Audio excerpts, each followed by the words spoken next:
अरे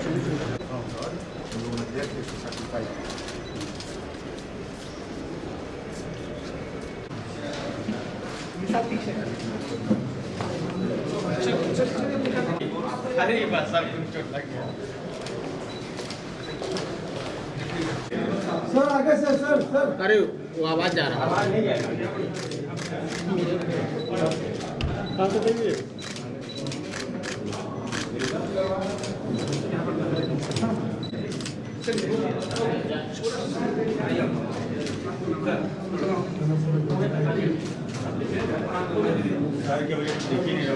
बताते ना हो गया तो निकल जाएगी। हाँ हाँ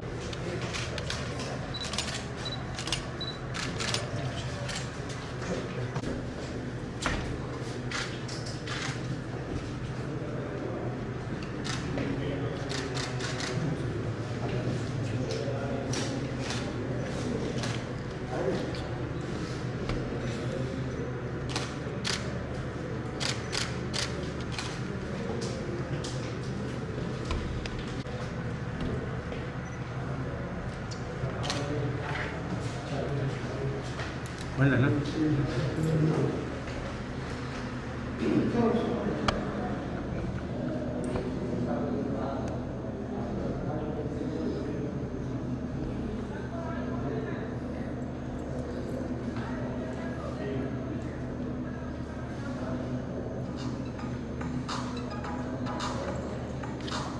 बंद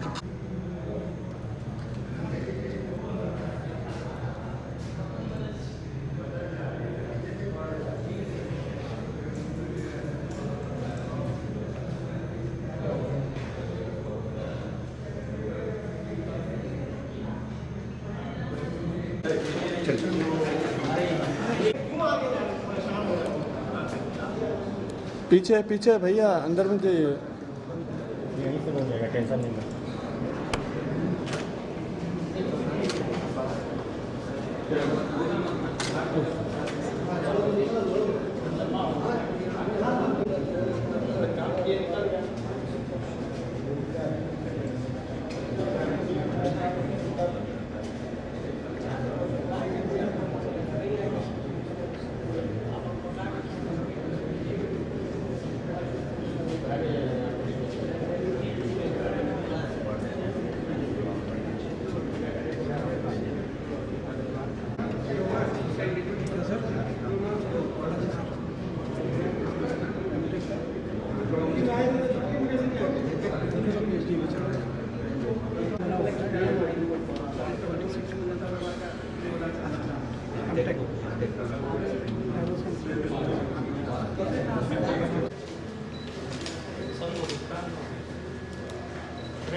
जी चल रहा है, ऑलरेडी चल रहा है।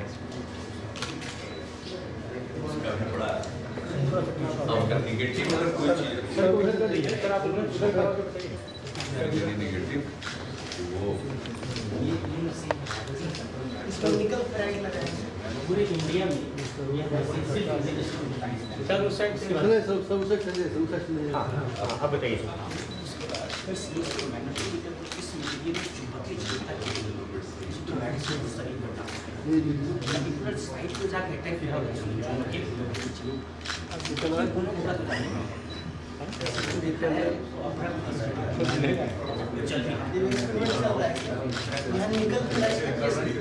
ये जिसका ये किस मटेरियल का डालना है, ये मैग्नेटिक मटेरियल से मैग्नेटिक स्टोरेज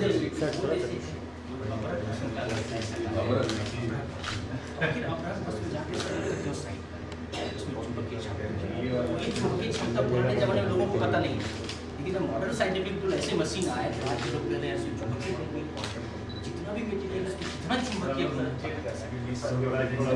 टेम्परेचर डिपेंडेंट, किस टेम्परेचर पे कौन सा मटेरियल कितना मैग्नेटाइजेशन शो करता है चुंबकीय क्षमता से, ये भी इक्विपमेंट यूनिक इक्विपमेंट है। मतलब कहीं मतलब ईस्टर्न इंडिया में IISc बैंगलोर के पास हमारे IIT पटना के पास कोई चीज़ नहीं, टोटल इसकी साइड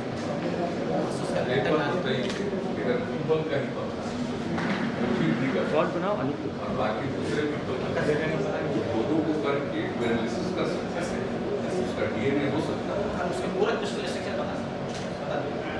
वो दूसरे को एकदम आप सोच रहे थे उसका एनालिसिस कराएंगे टीचिंग के पत्ता का और उसका और दूसरे पीपल के पत्ता का कंपेरिजन करते तो की क्या खासियत थी? हम कर रहे हैं। मंच की ओर मुखातिब हैं हमारे सभी माननीय, और पुनः आप सभी से हम गुजारिश करेंगे कि स्वागत करें जोरदार तालियों से माननीय मुख्यमंत्री बिहार श्री नीतीश कुमार जी का, माननीय उप मुख्यमंत्री श्री सुशील कुमार मोदी जी का, माननीय मंत्री शिक्षा विभाग श्री कृष्णनंदन प्रसाद वर्मा जी का। साथ ही साथ हम बहुत बहुत स्वागत करते हैं माननीय मुख्यमंत्री जी के परामर्शी श्री अजनी कुमार सिंह जी का।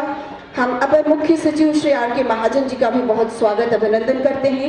हम प्रधान सचिव स्वास्थ्य विभाग श्री संजय कुमार जी का स्वागत अभिनंदन, कुलपति आर्यभट्ट ज्ञान विश्वविद्यालय श्री अरुण कुमार अग्रवाल जी बहुत स्वागत अभिनंदन, प्रति कुलपति प्रोफेसर S.M. करीम जी, सभी अतिथियों का बहुत स्वागत बहुत अभिनंदन करते हुए करें माननीय मुख्यमंत्री बिहार श्री नीतीश कुमार जी। अनेक अनेक तालियों से हम सब स्वागत अभिनंदन करें पुनः माननीय मुख्यमंत्री जी का।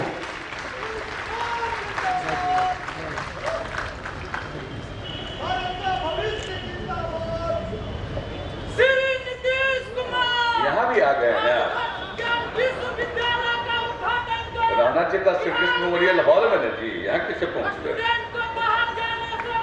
माननीय उप मुख्यमंत्री श्री सुशील कुमार मोदी जी, माननीय शिक्षा मंत्री श्री कृष्णनंदन प्रसाद वर्मा जी, पूर्व मुख्य सचिव और मुख्यमंत्री के परामर्शी श्री अंजनी कुमार सिंह जी, शिक्षा विभाग के अपर मुख्य सचिव श्री R.K. महाजन जी, स्वास्थ्य विभाग के प्रधान सचिव श्री संजय कुमार जी, मुख्यमंत्री के प्रधान सचिव श्री चंचल कुमार जी, आर्यभट्ट ज्ञान विश्वविद्यालय के माननीय कुलपति डॉक्टर प्रोफेसर अरुण कुमार अग्रवाल जी, नालंदा खुला विश्वविद्यालय के माननीय कुलपति professor R.K. Sinha ji, NIT Patna के निदेशक श्री P.K. जैन जी, मौलाना बदरुल हक अरबी एवं फारसी विश्वविद्यालय पटना के माननीय कुलपति जनाब खालिद मिर्जा साहब, आर्यभट्ट ज्ञान विश्वविद्यालय के माननीय प्रति कुलपति जनाब S.M. करीम साहब, आर्यभट्ट ज्ञान विश्वविद्यालय पटना के कुल सचिव श्री राजीव रंजन जी, योजना एवं विकास विभाग के सचिव श्री मनीष कुमार वर्मा जी, बिहार राज्य शैक्षणिक आधारभूत संरचना विकास निगम लिमिटेड के प्रबंध निदेशक अरविंद कुमार वर्मा जी, यहाँ उपस्थित विभिन्न महाविद्यालयों के प्राचार्यगण, सभी शिक्षक वृंद, छात्र छात्राएं, विशिष्ट अतिथिगण, प्रिंट एवं इलेक्ट्रॉनिक मीडिया के यहाँ उपस्थित पत्रकार मित्रों, छायाकार बंधुओं और इस कार्यक्रम में उपस्थित बहनों एवं भाइयों, आज मेरे लिए व्यक्तिगत तौर पर एक प्रसन्नता का दिन, जिस आर्यभट्ट ज्ञान विश्वविद्यालय की परिकल्पना हम लोगों ने 2008 में की और इस पर काम शुरू हुआ, कानून बन गया, सब कुछ हो गया, वाइस चांसलर की खोज करते रहे, 9 महीना तक मामला अटका रहा कि किनको बनाए। आर्यभट्ट ज्ञान विश्वविद्यालय का जो कंसेप्ट था, उसके लिए जिनको इन चीजों में ज्ञान के क्षेत्र में सिर्फ शिक्षक होने से नहीं बल्कि उनकी व्यक्तिगत दिलचस्पी ज्ञान में हो, अनुसंधान में हो, तो हम लोग खोजते रहे। अंतोगत्वा पटना साइंस कॉलेज के प्राचार्य जो सेवानिवृत्त हुए थे, गुहा साहब, प्रोफेसर गुहा साहब, शंभूनाथ गुहा जी, उनको हम लोगों ने पहला वाइस चांसलर बनाया।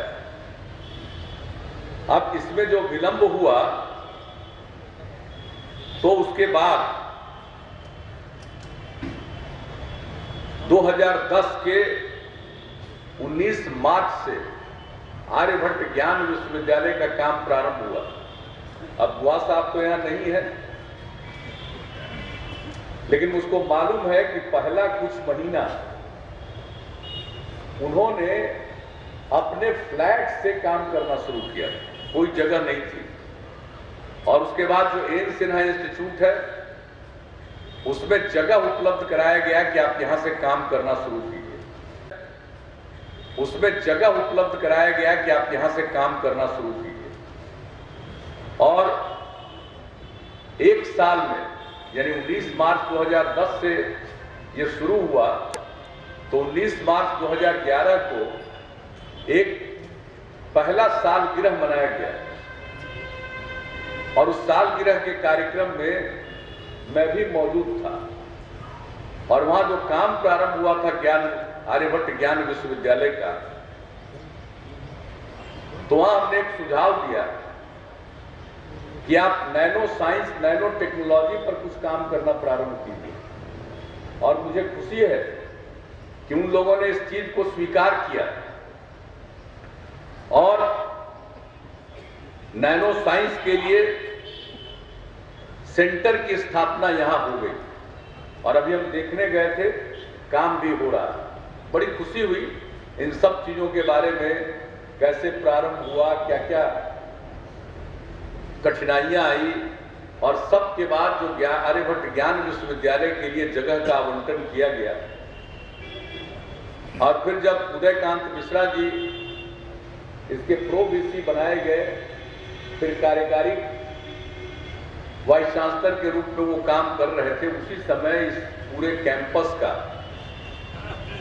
वो तो चूंकि स्ट्रक्चर इंजीनियर रहे हैं, तो इसका एक खाका तैयार किया गया। और आज मुझे खुशी है कि अब उसी के अनुरूप बिल्डिंग बनकर के तैयार है। और इसका शिलान्यास इसी परिसर में, इसका काम अगस्त 2012 नहीं, क्षमा कीजिए, 13 अगस्त 2015 को, 13 अगस्त 2015 को इसका शिलान्यास किया गया। और जब ये एन सिन्हा इंस्टीट्यूट से शुरू हुआ था, लेकिन जो चाणक्य लॉ यूनिवर्सिटी यहाँ पर बगल में ही बनकर तैयार है और वो कार्यरत था, तो 2012 में चाणक्य विधि विश्वविद्यालय में ही आर्यभट्ट ज्ञान विश्वविद्यालय के लिए स्थान मिला और वहां से ये काम चल रहा था। और अब मुझे खुशी है कि 13 अगस्त 2015 को इसका शिलान्यास हुआ, उसके लिए भी सभा इसी कैंपस में हुआ था। और आज ये भवन का लोकार्पण हो रहा है, उसका उद्घाटन हो रहा है, इस अवसर पर उपस्थित होने का मौका मिला है। तो व्यक्तिगत रूप से मुझे खुशी है, प्रसन्नता है। और मैं इसके लिए आर्यभट्ट ज्ञान विश्वविद्यालय से जुड़े तमाम लोगों को और शिक्षा विभाग को मैं विशेष तौर पर बधाई देता हूं कि भाई ये काम हुआ। लेकिन अब आर्यभट्ट ज्ञान विश्वविद्यालय हम लोगों ने तो बना दिया। कई इंस्टीट्यूशंस थे जो उस समय के एग्जिस्टिंग यूनिवर्सिटी के साथ उनको जोड़ना संभव नहीं था, मुश्किल था। तो एक बात आई कि हम लोगों को एक यूनिवर्सिटी बनाना पड़ेगा। लेकिन फिर हमने सोचा कि कोई मेडिकल यूनिवर्सिटी या टेक्निकल यूनिवर्सिटी बनाने से नहीं काम चलेगा। हम लोगों को तो बनाना चाहिए ज्ञान विश्वविद्यालय, नॉलेज यूनिवर्सिटी। और उसका नामकरण किया गया आर्यभट्ट के नाम पर, आर्यभट्ट ज्ञान विश्वविद्यालय। यह भी किसी ने सुझाव नहीं दिया, यह हम लोगों के दिमाग की उपज थी। इसका नाम होगा आर्यभट्ट ज्ञान विश्वविद्यालय। अब बिहार का जो गौरवशाली इतिहास है, यही भूमि है। भगवान बुद्ध को ज्ञान की प्राप्ति हुई, भगवान महावीर का जन्म यहां हुआ, ज्ञान की प्राप्ति हुई, निर्वाण भी यहां हुआ। उसके चाणक्य ने जो अर्थशास्त्र की रचना की, चंद्रगुप्त मौर्य को जो सम्राट बनाया, और जो चाणक्य ने जो यहां काम किया, तो ये सब बिहार की भूमि, अनेक काम थे। लेकिन लगभग 1500 साल पहले यही थे आर्यभट्ट, और उन्होंने एस्ट्रोनॉमी के क्षेत्र में जो काम किया, गणित के क्षेत्र में जो उनका कंट्रीब्यूशन है, शून्य का आविष्कार आर्यभट्ट का किया हुआ है। और शून्य का आविष्कार नहीं होता तो आज जिस मैथमेटिक्स की बात, गणित की बात कर रहे हैं, वो कहां से बन पाता। और एस्ट्रोनॉमी, आज जो पृथ्वी का क्या व्यास, इन सब चीजों के बारे में आर्यभट्ट ने ही अनुसंधान किया। और सोच सकते हैं, पटना के ही पास है खगोल, बगल में है तरेगना, और एक अभी है जो सोन नदी के किनारे इस तरफ ही पड़ता है, उसको तरेगना टॉप कहते हैं लोग। तो ये 3 स्थल से ही जो उन्होंने काम किया, और उसके बाद उन्होंने पृथ्वी के बारे में सारी जानकारी, सारा अनुसंधान कर लिया। ये है आर्यभट्ट की भूमिका। तो इसलिए हम लोगों ने ज्ञान विश्वविद्यालय स्थापना के बारे में सोचा और नामकरण किया आर्यभट्ट ज्ञान विश्वविद्यालय। लेकिन काम को शुरू करना था तो मेडिकल कॉलेज को, इंजीनियरिंग कॉलेजेस को इसके साथ संबद्ध किया गया। लेकिन यहां पर वाइस चांसलर साहब बैठे हुए, प्रो वाइस चांसलर साहब बैठे हुए। पहले वाले लोग तो समझते थे मेरी बात। हमने कहा ये दोनों आदमी, एक दिन हमने प्रधान सचिव शिक्षा विभाग में, अब तो अपर मुख्य सचिव कहलाते हैं, जिस दिन मीटिंग किए थे उस दिन प्रधान सचिव शिक्षा थे। तो बैठ करके हमने कहा भाई आर्यभट्ट ज्ञान विश्वविद्यालय कोई यूं ही अन्य विश्वविद्यालयों की तरह का विश्वविद्यालय नहीं है। आज भले ही medical college, engineering college, BEd का काम आप देख रहे हैं, ये मत समझिएगा कि यही आपका काम है। ये तो यूनिवर्सिटी बनाया, उसको कुछ जिम्मेवारी मिलनी चाहिए, वो जिम्मेवारी दी गई। लेकिन दरअसल अब लक्ष्य है वो ज्ञान का लक्ष्य है। और आप सोच सकते हैं उस ज्ञान का लक्ष्य है। नामकरण जिनके नाम पर किया गया, आर्यभट्ट के नाम पर किया गया, इसलिए हमने दोनों लोगों को कहा। और जब ये आर्यभट्ट ज्ञान विश्वविद्यालय की स्थापना हो गई तो पहला साल ही जो हमने बताया, पहले साल में 2011 में ही हमने सजेस्ट किया कि नैनो साइंस सेंटर बनाइए। और उसके बाद यहां पर कई और सेंटर के बारे में हम लोगों ने बात की।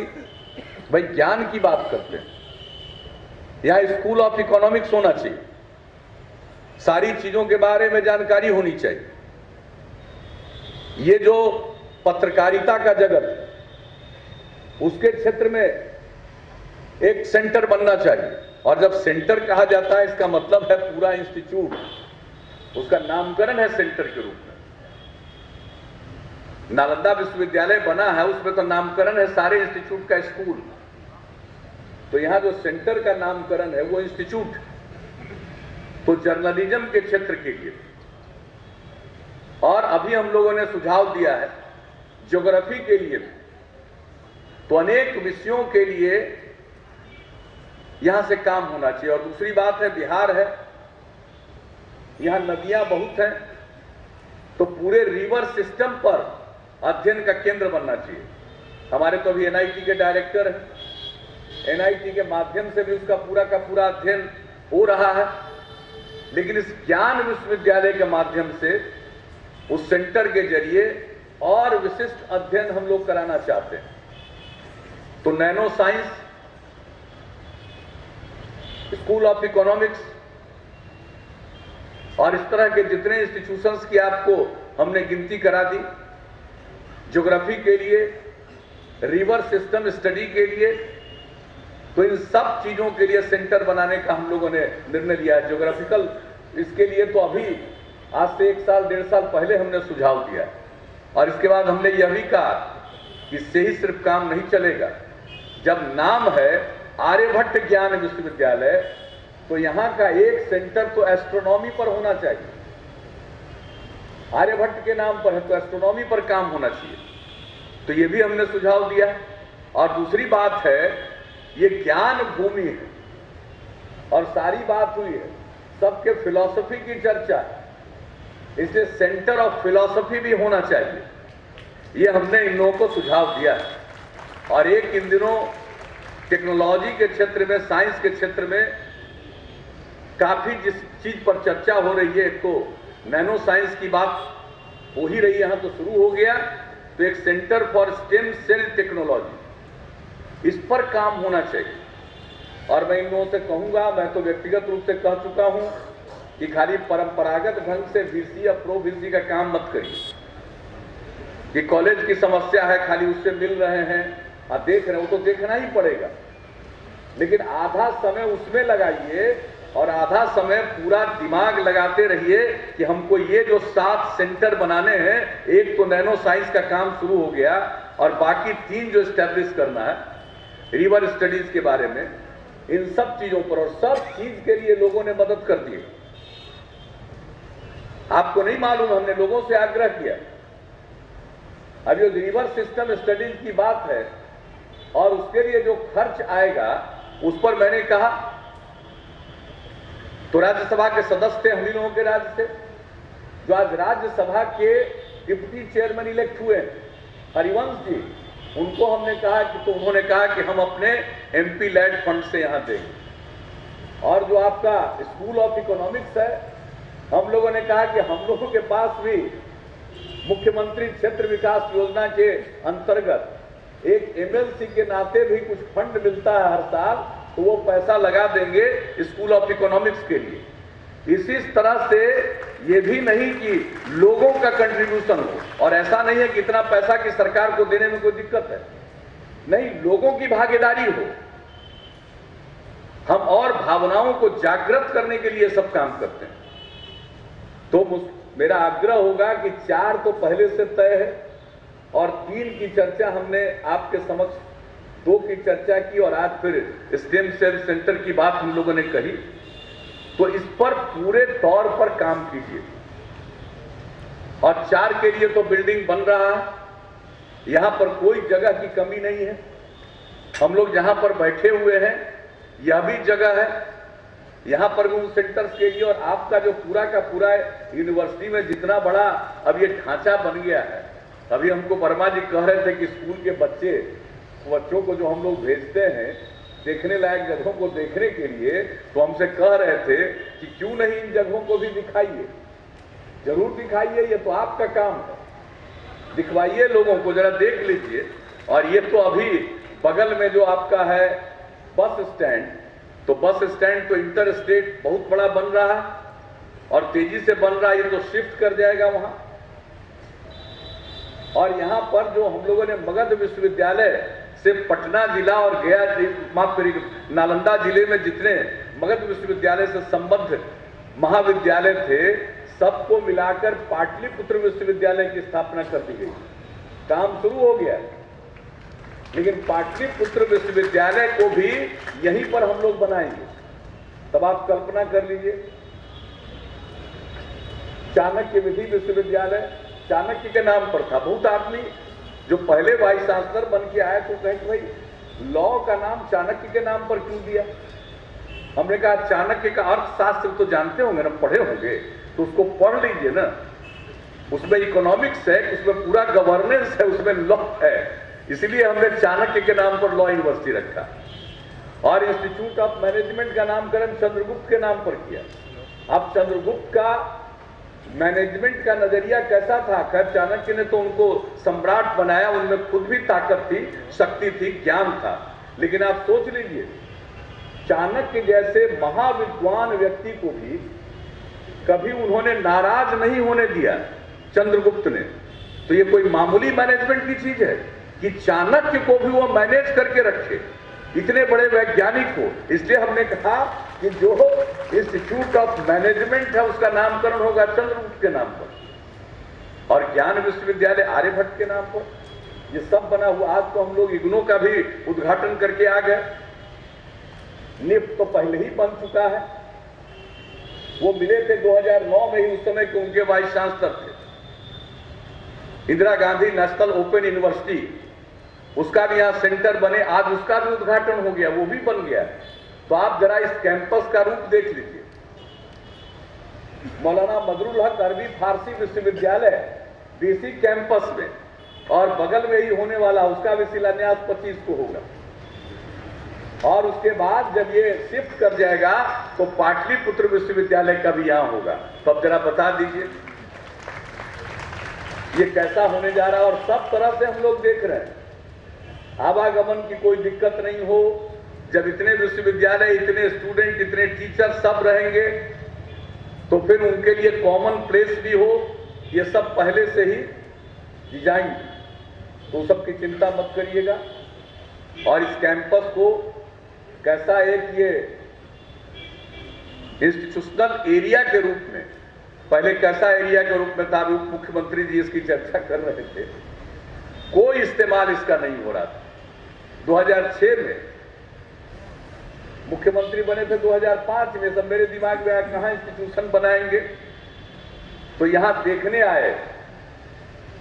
और इसके बाद खैर एग्रीकल्चर के लिए भी बहुत बड़ी बिल्डिंग बन रही है, लेकिन वो सबसे देर हुआ है, उसमें काम शुरू हुआ था, अब काम चल रहा है। इस पूरे इलाके को इस रूप में विकसित करने का हम लोगों का लक्ष्य है। तो अब ये जो आर्यभट्ट ज्ञान विश्वविद्यालय है, इसको ज्ञान विश्वविद्यालय के रूप में मानकर चलिए, परंपरागत विश्वविद्यालय के रूप में नहीं। अब इसमें जितने लोग भी काम कर रहे होंगे उनको तो लग रहा होगा कि जैसे मगध यूनिवर्सिटी है, जैसे और यूनिवर्सिटी है, उसी तरह से हम लोग भी हैं। आप उस तरह के नहीं हैं, आप बिल्कुल अलग तरह के विश्वविद्यालय।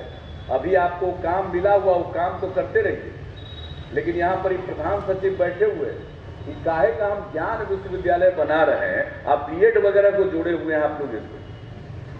इसी में सब लोग बिजी रहते होंगे रात दिन, सारा समय कंसेप्ट मेरा कुछ, अभ्यस्ता इन लोगों की कुछ और काम में। तो इसको तो कहीं से देखिए, आप ही को कह रहे हैं, अपर मुख्य सचिव यहाँ पर बैठे हुए, आप इस यूनिवर्सिटी को जो मेरा कंसेप्ट था उसके हिसाब से चलाइए। ऐसे ही काम कुछ मिलना चाहिए, उस हिसाब से इस यूनिवर्सिटी को मत चलाइए, वरना फिर तो मुझको बड़ी तकलीफ होगी बाद में कि भाई कंसेप्ट ये था, आर्यभट्ट के नाम पर नामकरण, और वो चीज बन नहीं रही है। अब बताइए, हम लोग नालंदा यूनिवर्सिटी को रिवाइव कर रहे हैं और आर्यभट्ट ज्ञान विश्वविद्यालय के रूप में आज के युग में एक नया विश्वविद्यालय बनाना चाहते हैं। जैसे नालंदा यूनिवर्सिटी का रिवाइवल हो रहा है, तो हम लोग तो चाहते हैं कि आर्यभट्ट ज्ञान विश्वविद्यालय सब दिन के लिए आने वाले सदियों तक इस विश्वविद्यालय की एक अलग पहचान ज्ञान के सिलसिले में हो। तो वैसा यूनिवर्सिटी हम बनाना चाहते हैं। इसलिए जरा इस पर ध्यान दीजिए, परिश्रम करिए। हम लोग तो कंसेप्ट दे देंगे, आइडिया दे देंगे, आपको एक्सपर्ट्स की जरूरत है, हम लोग उनसे भी अनुरोध कर देंगे। संसाधन की जरूरत है, हम लोग वह भी उपलब्ध करा देंगे, लेकिन करना तो आप ही लोगों को पड़ेगा। अब कई इंस्टीट्यूशन जर्नलिज्म वाला, अब उसका डायरेक्टर बनना है। हमने अपर मुख्य सचिव जी को कह दिया कि डायरेक्टर आपको बनाना है, तो तीनों इंस्टीट्यूट है उसका डायरेक्टर तो आप जल्दी बना दीजिए, ताकि वो इंस्टीट्यूट का भी काम शुरू हो जाए और फिर सब रूप में आ जाए। तो इसलिए, और पाटलिपुत्र स्कूल ऑफ इकोनॉमिक्स, उसका भी नामकरण किया पाटलिपुत्र का।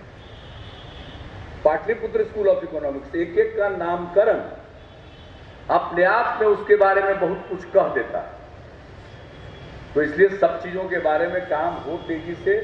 और दो तो पहले कह चुके, आज फिर हमने एस्ट्रोनॉमी के बारे में कहा, फिलॉसफी के बारे में कहा, और आप लोगों का जो कुछ भी स्टेम सेल के बारे में कहा, तो इन सब चीजों के बारे में। और मुझे खुशी है, आज हम जो यहाँ नैनो साइंस पर काम हो रहा, उनके जो विशेषज्ञ हैं, जो काम यहाँ पर कर रहे हैं, उन्होंने जो कुछ भी दिखलाया, मुझे तो भाई बड़ी खुशी हुई।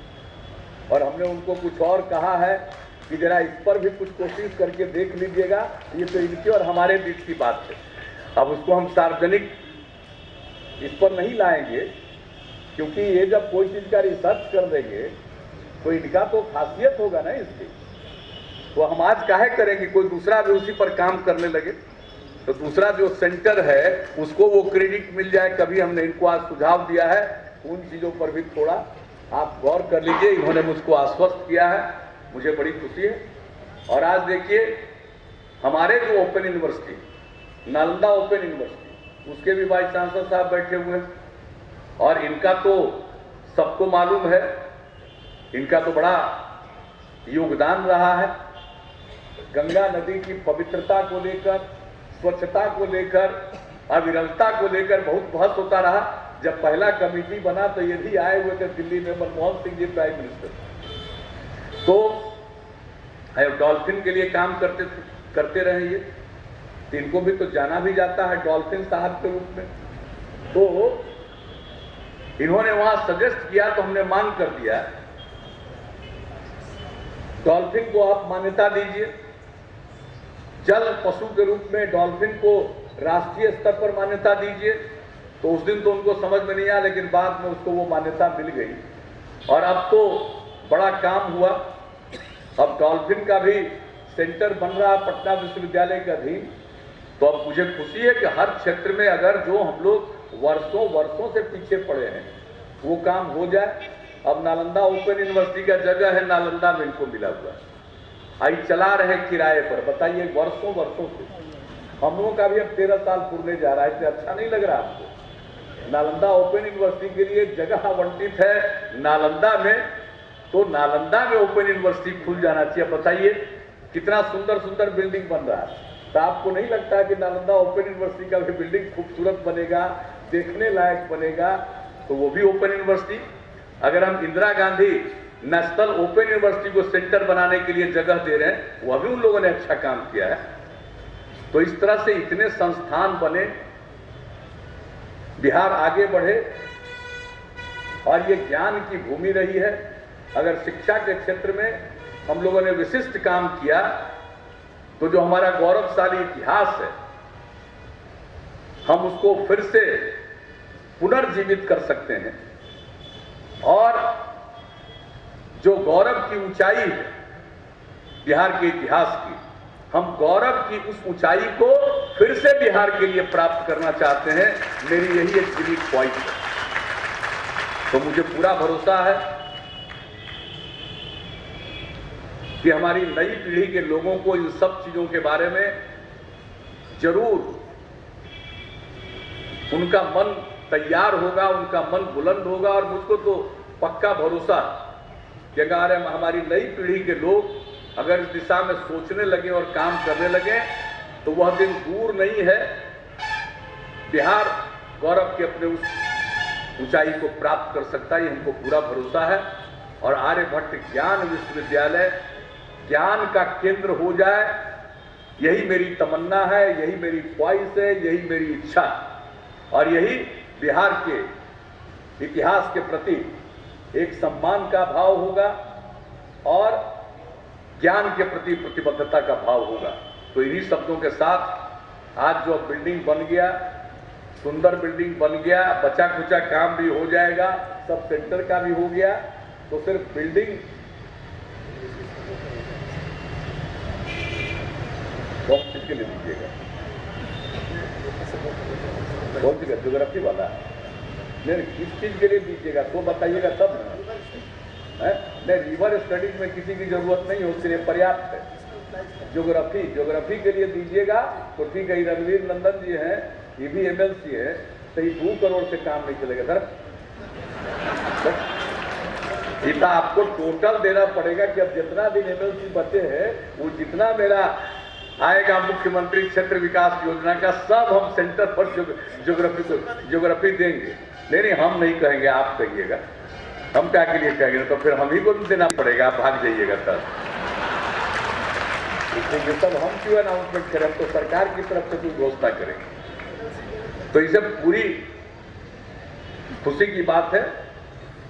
और अब आर्यभट्ट ज्ञान विश्वविद्यालय, अंतिम शब्द यही, जैसा सुंदर देखने में लग रहा है वैसा उसकी भूमिका भी हो जाए, यही मेरी ख्वाहिश है और यही मुझको पूरा भरोसा है आप सब लोगों को। तो आप सब लोगों को नमस्कार, बहुत बहुत धन्यवाद। जय हिंद, जय बिहार। से आग्रह है कि उनका भी सम्मान करें। एसएम करीम सर, आपसे आग्रह करते हैं कि आप सम्मान करें। हमारे बीच माननीय विधान पार्षद मंचासीन है।